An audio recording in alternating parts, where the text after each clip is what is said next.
ఆంధ్రప్రదేశ్ మాజీ ముఖ్యమంత్రి వైఎస్ఆర్సీపీ పార్టీ అధినేత జగన్మోహన్ రెడ్డి గారు ఈరోజు పెద్ద ఎత్తున సంచలన విషయాలను రెండు తెలుగు రాష్ట్రాల ప్రజలకు దృష్టికి తీసుకొచ్చడం జరిగింది. ప్రస్తుతం సంవత్సరం గడుస్తున్న తరుణంలో మరొక్క కొద్ది రోజుల్లో ఏడాది కంప్లీట్ చేసుకోబోతున్న కూటమి సర్కారుకు జగన్మోహన్ రెడ్డి గారు కొన్ని ప్రశ్నలతో పాటు వాళ్ళు చేస్తున్న తప్పులను, అవినీతిని ఎండగట్టడమే తాజా ఈరోజు జరిగిన ప్రెస్ మీట్లో కనపడింది. జగన్మోహన్ రెడ్డి గారు ముఖ్యమంత్రి చంద్రబాబు నాయుడు గారు మోసాలను ప్రజల దృష్టికి తీసుకొచ్చారు. మీడియా సమావేశంలో జగన్మోహన్ రెడ్డి గారు చాలా కఠినంగానే బుద్ధి చెప్పారు. తాజాగా 12 నెలల కాలంలో చంద్రబాబు రాష్ట్రానికి అదరాకుతలం చేసిన విధానం, ఏడాది కాలంలోనే కేంద్రం నుంచి 13.76% పెరుగుదల కనిపిస్తే రెవెన్యూ ఏకంగా 3.8%. చంద్రబాబు అప్పుల సామ్రాటని, 5 ఏళ్ల పరిపాలనలో 3,32,671 లక్షల కోట్ల అప్పులు వైఎస్ఆర్సీపీ పార్టీ చేస్తే చంద్రబాబు కేవలం 12 నెలల్లోనే 1,37,556 లక్షల కోట్లు అప్పు చేశారని, మేము 5 ఏళ్లలో చేసిన అప్పు చంద్రబాబు ఏడాదిలోనే చేసినారని, అప్పులు తేవడంలో చంద్రబాబు రాజ్యాంగాన్ని ఉల్లంఘిస్తున్నారని జగన్ ఈ సందర్భంగా ఆధారాలు చూపిస్తూ, లెక్కలు స్క్రీన్ మీద డిస్ప్లే చేస్తూ ఆయన చెప్పడం జరిగింది. సరే, ఇదంతా ఒక ఎత్తు.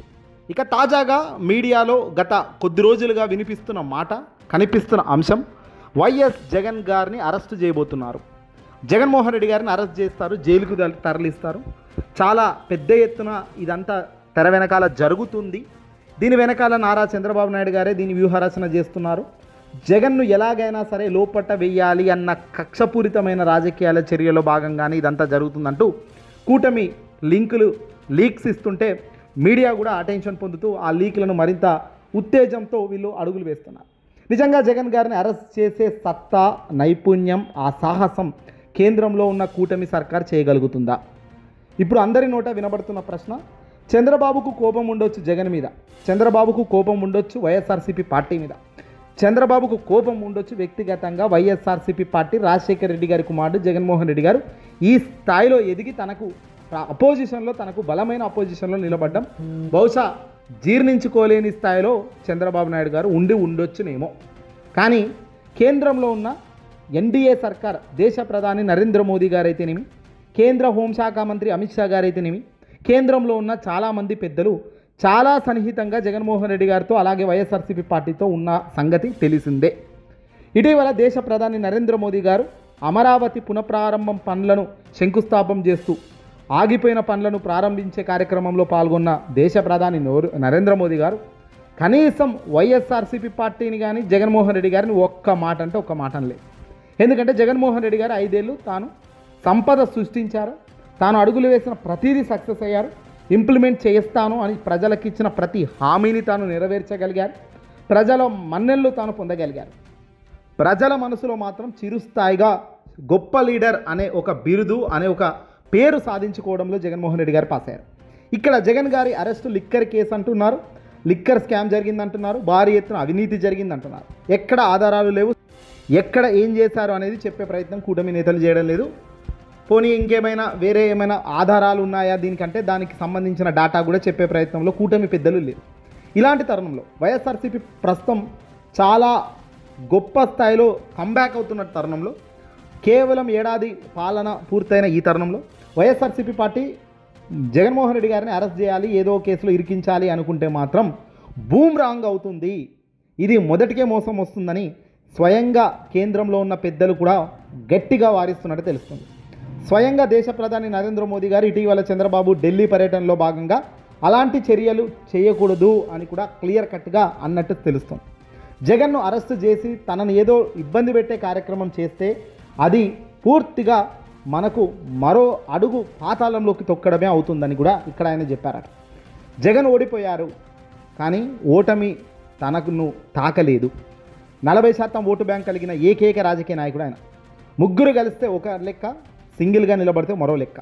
జగన్కు అపోజిట్ సింగిల్గా వచ్చి గెలిచే సత్తా ఏ పార్టీకి లేదు. అందులో కూటమి సర్కారులో ఉన్న ఎన్డీఏకి కానీ, తెలుగుదేశం పార్టీకి కానీ, జనసేనకి కానీ.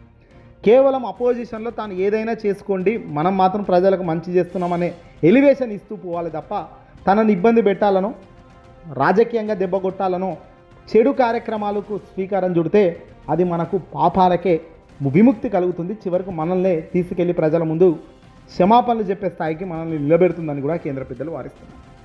జగన్మోహన్ రెడ్డి గారి అరెస్ట్ని అయితే ఎవ్వరు కూడా సిద్ధంగా లేరట. పైకి హడావుడి కనిపిస్తున్నప్పటికీ, దూకుడుగా సిట్ కార్యక్రమాలు చేస్తున్నప్పటికీ, జగన్మోహన్ రెడ్డి గారి అత్యంత దగ్గరి సన్నిహితులు, చాలా దగ్గరగా పనిచేసిన వ్యక్తులను సైతం అరెస్టు ఈ పాటికే చేసినప్పటికీ నేరుగా వైఎస్ జగన్ టచ్ చేసే సాహసం అయితే చేసేందుకు కేంద్రం గ్రీన్ సిగ్నల్ ఇవ్వడం లేదు అనే వార్త వినబడుతుంది. ఇది బాబు జీర్ణించుకోలేని ఒక పెద్ద అంశం. రాజకీయాల్లో 40 ఏళ్ల సీనియర్ అని చెప్పుకునే చంద్రబాబు నాయుడు గారిని 53 రోజుల పాటు జైల్లో ఉంచడం కూడా జరిగింది జగన్మోహన్ రెడ్డి గారు అధికారంలో ఉన్నప్పుడు. కానీ ఎప్పుడు కూడా జగన్మోహన్ రెడ్డి గారు చంద్రబాబును అన్యాయంగా జైల్లో వేశామన్నది చెప్పలేదు. చంద్రబాబును ఎందుకు జైల్లో వేయాల్సిన పరిస్థితులు వచ్చిందో, కోర్టు ముందుకు మేము ఏమేమి సమర్పించామో, కోర్టు తీసుకోవాల్సిన నిర్ణయాలు కోర్టు తీసుకుంటుంది, అందులో ఎలాంటి అంశం అయినా సరే. బెయిల్ మీద ఉన్న చంద్రబాబు చేస్తుంది ఏమిటి? ఇటీవల జగన్మోహన్ రెడ్డి గారు ప్రెస్ మీట్లో అది కూడా చెప్పుకొచ్చారు. చంద్రబాబు నాయుడు గారు బెయిల్ మీద ఉన్నారు. స్కిల్ స్కామ్లో అడ్డంగా బుక్ అయి ఏకంగా A1 A2గా అడ్డంగా చంద్రబాబు నాయుడు గారు న్యాయస్థానంలో దోషిగా నిలబెట్టే కార్యక్రమం జరుగుతున్న తరుణంలో బెయిల్ వచ్చింది. ఆ తర్వాత రెగ్యులర్ బెయిల్ వచ్చింది, 2 బెయిల్స్ వచ్చాయి, అల్టిమేట్గా బయటకు వచ్చారు. బెయిల్ మీద ఉన్న చంద్రబాబు తన వ్యక్తిగతంగా తన మీద ఉన్న కేసులను నీరుగార్చడానికి తాను చేస్తున్న కార్యక్రమాలు మనమంతా చూసాం. స్వయంగా ఢిల్లీ నుంచి పెద్ద పెద్ద లాయర్లు దిగడం, మ్యానిపులేట్ చేయడం, సీన్ రికన్స్ట్రక్షన్స్ చేసి ఎవరెవరు చంద్రబాబుకు ఇబ్బందిగా మారుతున్నారో వాళ్ళను ఇప్పటి నుంచే ఎగ్జామిన్ చేయడం లాంటి కార్యక్రమాలు చట్టవిరుద్ధమైన కార్యక్రమాలు. ఇలా చట్టవిరుద్ధమైన కార్యక్రమాలు చేయడంలో చంద్రబాబు ఎందుకు పాల్గొన్నారు? ఇది బెయిల్ ఉల్లంఘన కాదా?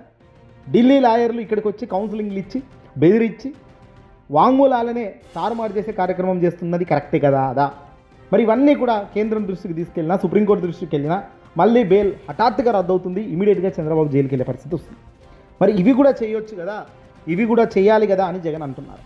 జగన్ అరెస్ట్కి అయితే అసలు భయపడడం లేదు. అధికారంలో ఉన్నది వాళ్ళే, కేంద్రంలో ఉన్నది వాళ్ళే. ఆనాడు సోనియా గాంధీతో పొట్లాడడం, 16 నెలలు జైల్లో ఉన్నాం. ఈరోజు అరెస్ట్ చేస్తే చేసుకోమనండి, నేను విజయవాడలో నడిబొడ్డులో ఉన్నాను, నాకు భయం అయితే లేదు, ఏది చేస్తే అది చేసుకోండి అని ఆయన తెగేసి చెప్తున్నాడు. నిజంగా ఇది జగన్మోహన్ రెడ్డి గారిని అరెస్ట్ చేస్తే గనక ఇంతకన్నా దారుణమైన బూమ్రాంగ్ స్టెప్ మరొకటి లేదు కూటమిలో. కూటమి పతనానికి మొదటి అడుగు ఇదే అవుతుంది అనేది కూడా అందరూ చెప్తున్నారు. నిజంగా జగన్ కూడా ఆయన అరెస్ట్ చేయాలనే ఉంటుంది. ఎందుకంటే ఆ అరెస్టు తర్వాత కార్యక్రమాలు మాత్రం చాలా వేగంగా పుంజుకుంటుంది. పార్టీ మాత్రం ఆగే పరిస్థితి ఉండదు. మరీ ముఖ్యంగా సోషల్ మీడియాలో ఉన్న ఆ సైన్యాన్ని ఆపే శక్తి ఎవరికి ఉండదు. ఆ తర్వాత వైఎస్ జగన్మోహన్ రెడ్డి గారికి అమితమైన అపారమైన క్రేజ్ రావడంలో కూడా ఎక్కడ కూడా వెనుకడుగు వేయదు ఆ సోషల్ మీడియా, వైసీపీకి సంబంధించిన వాళ్ళు. ఇదంతా కూటమి నేతలకే రివర్స్ అవుతుంది. ఇచ్చిన హామీలను అమలు చేసే కార్యక్రమాలు చేయకపోగా ఇలా రివర్స్లో చంద్రబాబు చేస్తున్న పనులన్నిటికీ కేంద్రం కూడా షాక్ ఇస్తూనే ఉంది, వద్దు అని చెప్తూనే ఉంది. మరి వాళ్ళకు అడ్డుకట్ట వేసి ఏమైనా రాష్ట్ర స్థాయిలో వీళ్ళు ఏమైనా చేయగలుగుతారా? కేంద్రం చెప్పిన మాటలకు అనుగుణంగా చంద్రబాబు అడుగులు ఏమైనా వేస్తారా? ఇది చూడాల్సిన పరిస్థితి. జగన్ అరెస్టుకి అయితే దేశ ప్రధాని గ్రీన్ సిగ్నల్ ఇవ్వట్లేదు, కేంద్రం కూడా వద్దు అంటుంది.